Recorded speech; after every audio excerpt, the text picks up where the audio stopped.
రాజ్తో ఒట్టు వేయించి నిజం చెప్పించిన కావ్య విని షాక్ అయిన అపర్ణ సుభాష్. ఇంతకు ఏం జరిగింది? అసలు రాజ్తో ఒట్టు వేయించి కావ్య ఏం నిజం చెప్పించింది? మరి రాజ్ ఏ నిజాన్ని బయట పెట్టాడు? ఇదంతా కూడా వీడియోలో చూసి తెలుసుకునేద్దాం. బ్రహ్మముడి అప్కమింగ్ ఎపిసోడ్స్ లో ఏం జరగబోతుంది అనేది ముందుగా తెలుసుకోవాలనుకుంటే వీడియోని లైక్ చేయండి, ఛానల్ని సబ్స్క్రైబ్ చేయండి, పక్కనే ఉన్న బెల్ ఐకాన్లో ఆల్ ట్యాప్ చేయండి. ఇక మొత్తం మీద కావ్య అయితే రాజ్ తోటి ఎలా అయినా సరే నేను నిజం చెప్పిస్తాను, మీరు చెప్పకపోయినా పర్వాలేదని సుభాష్ తోటి చెప్పేసింది. అలా చెప్పి వెళ్లినటువంటి కావ్య ఆలోచనలో పడుతుంది. ఏ విధంగా ఈయన ద్వారా నిజాన్ని రప్పించాలి అని చాలాసేపు రాజ్తో మాట్లాడుతుంది. ప్రతి మాటలోనూ రాజ్ చివరాఖరికి వచ్చేసరికి ఒకటే తేల్చేశాడు. రాజ్తో చాలాసేపు వాదనే జరుగుతుంది. ప్రతి మాటకి రాజ్ చివరికి వచ్చేసరికి నేనేం చేయలేను అన్నట్లుగా, నిర్ణయం నీకే వదిలేస్తున్నాను అన్నట్లుగా మాట్లాడుతూ ఉండేసరికి కావ్యకి ఏం చేయాలో అర్థం కాక, సరే నీ అంతట మీరే ఈ నిజాన్ని బయట పెడితే తప్ప బయటకు రాని పరిస్థితిని కల్పించి కామ్గా ఊరుకున్నారు కాబట్టి నేను ఆలోచిస్తాను, ఏం చెయ్యాలో, ఎలా నిజాన్ని బయటకు రాబట్టాలో నాకు తెలుసు అని చెప్పని అంటూ ఉంటుంది కావ్య. ఇక ఆ రోజు రాత్రి బాబు బాగా ఏడుస్తూ ఉంటాడు. కావ్య మనస్సుని గట్టి చేసుకుని గుండె ఉగ్గబట్టుకుని అలాగే కూర్చుంటుంది. అస్సలు లేవదు, పిల్లాడి దగ్గరికి వెళ్లదు. రాజ్ ఎంత సముదాయించినా బిడ్డ అస్సలు ఏడు పాపడు. ఇక ఏం చేయాలో అర్థం కాని పరిస్థితి. డాక్టర్ చెప్పినట్టు ఇప్పుడు బిడ్డని అక్కడికి తీసుకెళ్లాలి తల్లి దగ్గరికి అంటే అయ్యే పరిస్థితి కాదు. అందుకే రాజ్ అటు ఇటు తిరుగుతూ ఉంటాడు. కావ్య అలా చూస్తూ ఉంటుంది. కానీ బాబుకి ఆకలేసి ఏడుస్తున్నట్టున్నాడు, పాలు తీసుకురా కళావతి అంటాడు. ఏమీ మాట్లాడదు, అటువైపుకు తిరిగి పడుకుంటుంది. అసలు ఏం మాట్లాడట్లేదేంటి, ఎందుకు కళావతి నా మీద కోపాన్ని బాబు మీద చూపిస్తున్నావు అని అనగానే, అవునా, మీరు మాత్రం ఏం చేశారు? నాకు చెప్పలేకపోయినటువంటి విషయాన్ని మీరు ఈ రకంగా చెప్పారు కదా, నన్ను వదిలేస్తాను, వదిలేయను, లేదు నాతో జీవితాంతం ఉంటాను, ఉండను, ఏదో ఒక విషయం చెప్పాల్సిన టైంలో ఈ బాబుని తీసుకొచ్చి నా చేతిలో పెట్టి వీడు నా కొడుకు అని చెప్పి, వీడు నా వారసుడు అని చెప్పి, ఏ పరిస్థితి ఎలా ఉన్నా, ఎవరికి ఇష్టమున్నా లేకపోయినా, ఎవరికి ఇష్టమైనా అవ్వకపోయినా ఇది అంగీకరించాల్సిన నిజం అని చెప్పి ఇది తీసుకొచ్చి మా నెత్తిన రుద్దేశారు కదా, మరి మీరు నన్నెలా అంటారు అని చెప్పని అంటుంది. ఇక ఏం చేయాలో అర్థం కాక రాజ్ అటు ఇటు తిరుగుతూ ఉంటాడు. కింద సుభాష్, అపర్ణ అందరూ కూడా బాబు ఏడుస్తూనే ఉన్నాడు, ఏం అర్థం కావట్లేదు అని అనుకుంటూ ఉంటారు. ఇక అటు ఇటు తిరుగుతూ ఉంటుంది. ఇక అపర్ణ అయితే కింద హాల్లో, ఏంటి అత్తయ్య గారు ఇది, మనకి ఒక పసివాడి ఉసురు మనకు తగులుతోంది, ఏం చేయాలో అర్థం కావట్లేదు అని అంటూ ఉంటే, ఏం చేస్తాం అపర్ణ, ఎవరు చేయాల్సిన పనులు వాళ్ళు చెయ్యాలి. అసలు పట్టించుకోవాల్సినటువంటి వాళ్లే పట్టించుకోనట్టు ఊరుకుంటే ఏం చేస్తాం చెప్పు. తల్లిదండ్రులుగా మీరే వెళ్లి వాడిని నిలదీయాలి, అసలు ప్రశ్నించాలి. అదేమి చేయకుండా వాడు చెప్పింది వినేసి సైలెంట్గా ఊరుకుంటే ఎవరు మాత్రం ఏం చేయగలుగుతాం అని అంటుంది ధాన్యలక్ష్మి, అంటుంది ఇందిరాదేవి. ఇక అలా కూర్చుని కామ్గా రాజ్ అయితే నిదానంగా కిందికి వస్తాడు. కావ్య చూస్తూ ఉంటుంది. అలా కిందికి వచ్చినటువంటి రాజ్ ఇక మెల్లగా వంటగదిలోకి వెళ్తాడు. బాబుని ఎత్తుకోవడమే కొంచెం ఇబ్బందిగా ఉంటుంది ఈ రాజ్కి. అలాంటిది బిడ్డను ఎత్తుకుని పాలు కలపటం అంటే మామూలు విషయం కాదు. చాలా ప్రయత్నాలే మొదలు పెడతాడు. ఇక నిదానంగా పాలు పొయ్యి మీద పెట్టి కాస్తూ పిల్లాన్ని ఎక్కడ కూర్చోబెట్టాలో అర్థం కాక స్టవ్ పక్కనే కొంచెం ఖాళీ చేసి అక్కడ కూర్చోబెడతాడు. ఒక పక్క పొయ్యి వెలుగుతూ ఉంటుంది. పిల్లాడు చెయ్యి అటు ఇటు కదిపి మొత్తానికి పొయ్యి మీద ఉన్నటువంటి గిన్నె పట్టుకోబోయేసరికి పరిగెత్తుకుంటూ వస్తుంది కావ్య. బిడ్డని గబగబా ఎత్తుకుంటుంది. ఏం చేస్తున్నారో మీకేమైనా అర్థమవుతోందా? పసిపిల్లాన్ని తీసుకొచ్చి పొయ్యి పక్కన కూర్చోబెట్టి పాలు కాస్తారా? అసలు ఆ సెగకి పిల్లాడు ఏమైనా ఉంటాడా?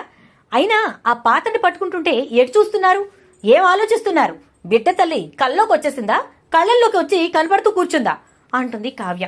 కావ్య కోపాన్ని చూసి రాజ్కి ఒక్కసారిగా భయమే వేస్తుంది. బిత్తరపోతాడు. చూస్తున్నారు మళ్ళీ చూడడం, పక్కకి తప్పుకోండి అని చెప్పి పిల్లాన్ని చంకనేసుకుని గబగబా పాలు చల్లారుస్తుంది కావ్య. రాజ్ అలా చూస్తూ ఉండిపోతాడు. కావ్య ఒక చేత్తో పిల్లాన్ని చంకనేసుకుంది, ఆ చేత్తోనే పాల గ్లాస్ పట్టుకుంది. ఇట్నుంచి వచ్చేసేసి పొయ్యి మీదున్న పాలని గ్లాసులో పోసింది. తన చేతిలో ఉన్న గ్లాసుని ఇక గ్యాస్ బల్ల మీద పెట్టి పాలు చల్లార్చింది. బాటిల్ని తన చేత్తో పట్టుకుని గ్లాసుతో పాలు బాటిల్లో పోసింది. ఇలా బిడ్డ చేతిలో ఉన్నా సరే ఇన్ని పనులు చేస్తున్న కావ్యని చూసి ఏం మాట్లాడాలో ఏం చేయాలో అర్థం కాక అలా చూస్తూ ఉండిపోతాడు. ఇక బిడ్డని పట్టుకోండి, పాలు ఇవ్వండి, తీసుకెళ్ళండి అని చెప్పి ఇస్తుంది.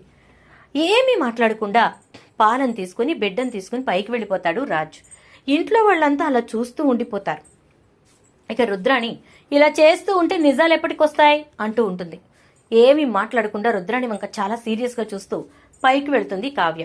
వెళ్ళి తలుపు చాలా గట్టిగా వేస్తుంది. ఒక్కసారిగా పిల్లాడు కూడా అదిరిపోతాడు. ఇక రాజ్ లేదులే నాన్న, ఆగు ఆగు అంటూ ఉంటే, అవునవును వాణ్ణి మాత్రం లేదులే నాన్న, ఆగు ఆగు అనండి, ఇంట్లో వాళ్ళందరినీ మీ చావు మీరు చావండి అనండి, అంతేనా అంటుంది. కావ్య అంత ఫోర్స్గా డోర్ వేసేసరికి ఏంటి, ఎందుకు కావ్య ఇలా ప్రవర్తిస్తోంది అని అపర్ణ ఇంకా ఇట్నుంచి సుభాష్ ఇద్దరు కూడా పైకొస్తారు.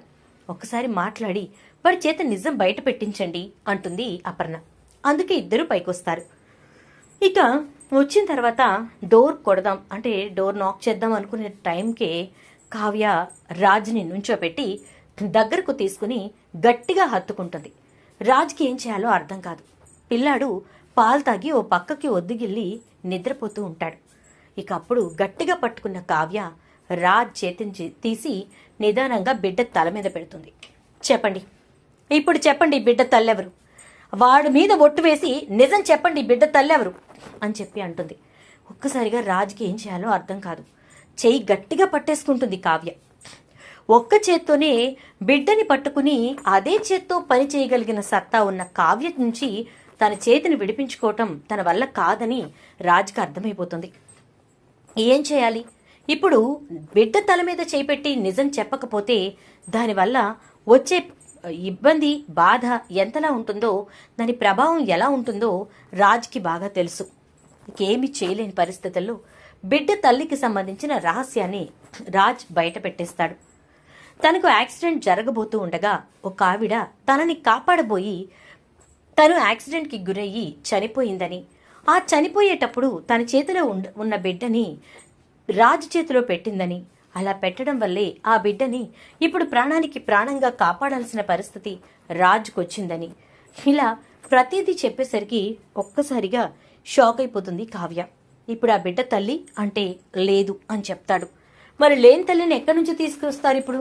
ఆ బిడ్డకి తల్లి స్పర్శ కావాలి కదా అని అంటుంది.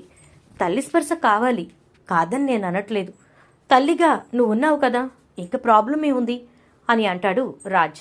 ఏంటి, తల్లిగా నేనున్నానా?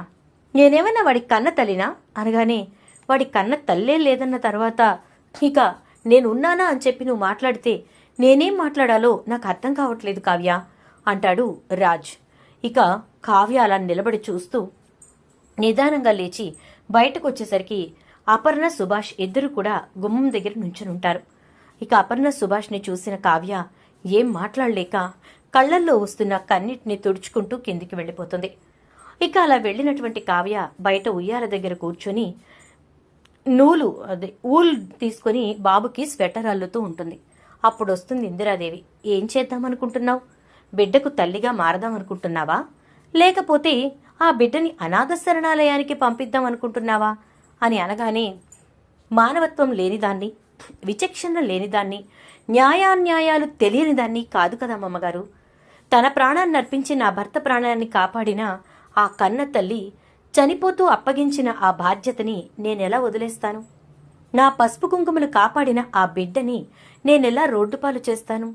ఇందరుండగా ఎవరమూ కూడా పక్కన లేని సమయంలో ఎవరో ఊరు పేరు తెలియని వ్యక్తి నా భర్తని కాపాడినప్పుడు, ఆ వ్యక్తి మరణిస్తూ తన బాధ్యతని నా భర్త భుజాల మీద పెట్టినప్పుడు దాన్ని నేను మొయ్యను అని ఎలా కాడదించుకుంటాను? కుదరదు కదా నా అమ్మమ్మగారు అంటుంది కావ్య. మరి ఇప్పుడు ఏం చేస్తున్నావు అని అంటే, వచ్చే చలికాలానికి ఇప్పటి నుంచి వచ్చి రాని అల్లికలు అల్లితే అప్పటికి రెడీ అవుతుంది మా బాబుకి స్వెటరు అంటుంది కావ్య.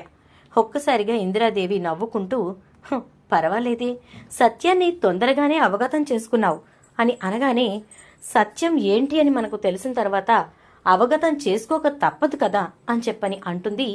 ఇక ఇట్నుంచి కావ్య అయితే నిదానంగా ఇందిరాదేవి లోపలికి వెళ్ళిపోతుంది. అలా వెళుతున్న ఇందిరాదేవి వంక చూసుకుంటూ, మీరే నాకు ఇన్స్పిరేషన్, ఎలాంటి స్థితినైనా ఎలాంటి సిచ్యుయేషన్ అయినా ఎలా ఫేస్ చేయాలో మీరు చెప్పినంతగా ఎవ్వరూ చెప్పరు అని చెప్పేసేసి అంటూ ఇక కావ్య నిదానంగా తన గది వైపుకు నడుస్తూ ఉంటే కావ్యను ఇంట్లో వాళ్ళంతా అలా చూస్తూ ఉంటారు. చూద్దాం మరి రాబోయే ఎపిసోడ్స్లో ఏం జరుగుతుందో. వీడియో నచ్చితే లైక్ చేసి